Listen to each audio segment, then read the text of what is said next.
Hey everybody, good morning, good afternoon, wherever you're from. J-Ro here, part-time DJ, full-time awesome, from Big Hair Hits, AlleghenyMountainRadio.org, every Monday, 8 to 10 p.m. Now, purpose of this video is fitness related, I suppose you could say.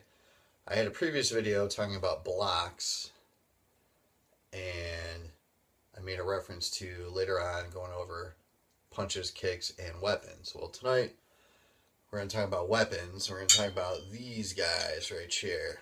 These metal doodads. All you Teenage Mutant Ninja Turtle people should probably recognize these.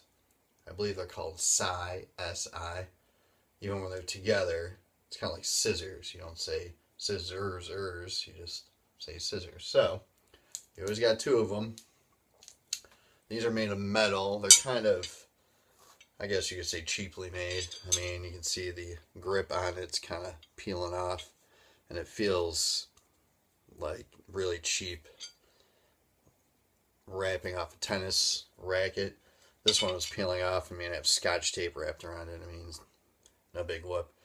It's kind of got a big knob on the end, curvature on the side here, blade, and it goes from thick down to thin. Now, these things aren't sharp. See, I mean, I'm sticking myself with it. And I don't think they're supposed to be.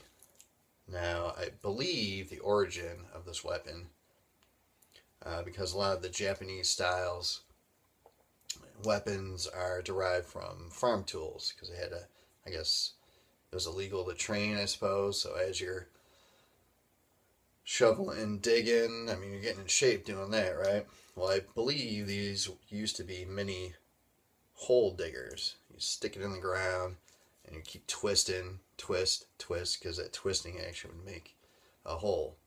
I guess. I don't know. That's what I think.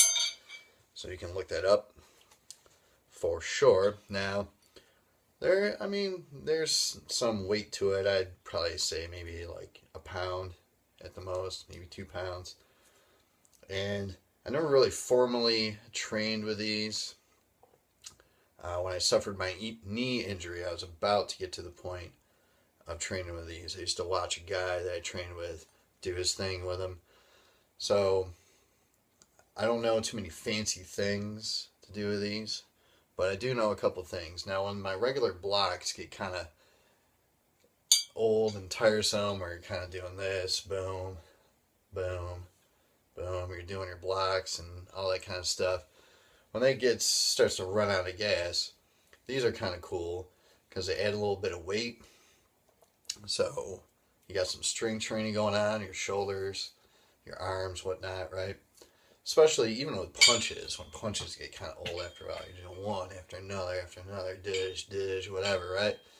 Well, it's cool to hold these in your hand. And the challenge with punching with these is that when you punch in self-defense, in GoJu Ryu anyhow, it starts facing this way. You chamber it, and as it comes out, see it's twisted halfway, pow, like that.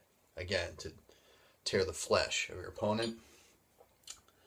However, with this, you can't be chambered facing this way because this thing's going to stick in your ribs constantly. So it has to be sideways, and then when you deliver it, then it comes out all the way. So it's like halfway turn, pow, pow, extreme close up, boom. You notice I'm having my fingers here, and the reason that is to hold this part stable right here, because if you don't, it's going to kind of wag all over the place. So to punch with these things, it's just bam, bam, bam, bam. You can go high, middle, low, so you can practice your boom, boom. You can be in the horse stance. That's when you just kind of squat and your knees are pointing out in those directions. You can feel it in your legs, so you can just stand there, do your punches, and you can do your blocks. Now, to block with these, it's similar to having nothing in your hand. When you come across, down, down, well, same deal. This thing's on your forearm, and again, when you block up, it's protecting your arm and your head from something coming down like that. So you block up, pow, pow, just like that, right? Middle block, same deal. Your hand, palm is facing down, so you're blocking like that. Pow, pow, just like that. And then down block, of course, again. Boom, boom. Across your face, down, like that, right? And there's only one more thing, well, two more things I can do with these things now. Showed you the punch, right? And they always say that weapons are an extension of your hands. Well, it's kind of true in this sense, because when you punch, and let's say your target's too far away, you didn't get them, what you can do is you can punch and then extend it like that, extend it back, punch, extend, back, pow, like that. Boom, boom. You just practice. I like to have the heavy bag right here in front of me. Boom, and not to wail on it, but to just barely touch it. Just go, and then have it come back. Boom. Just barely touch it. Boom. And then there's one other thing that, again, I saw the guy I trained with do. It's similar to the X block with your hands. You take these, and they're extended like this. So the X block is like that.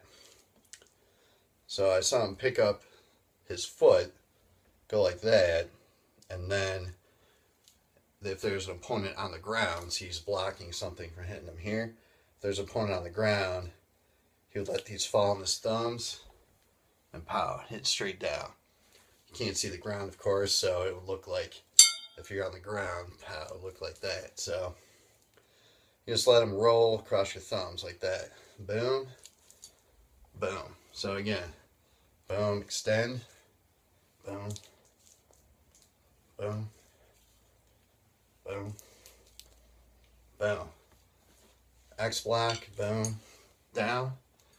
And then your regular blocks, high, middle, low, high, middle, low, high, middle, low. And then your punches, pow, pow, high, middle, low.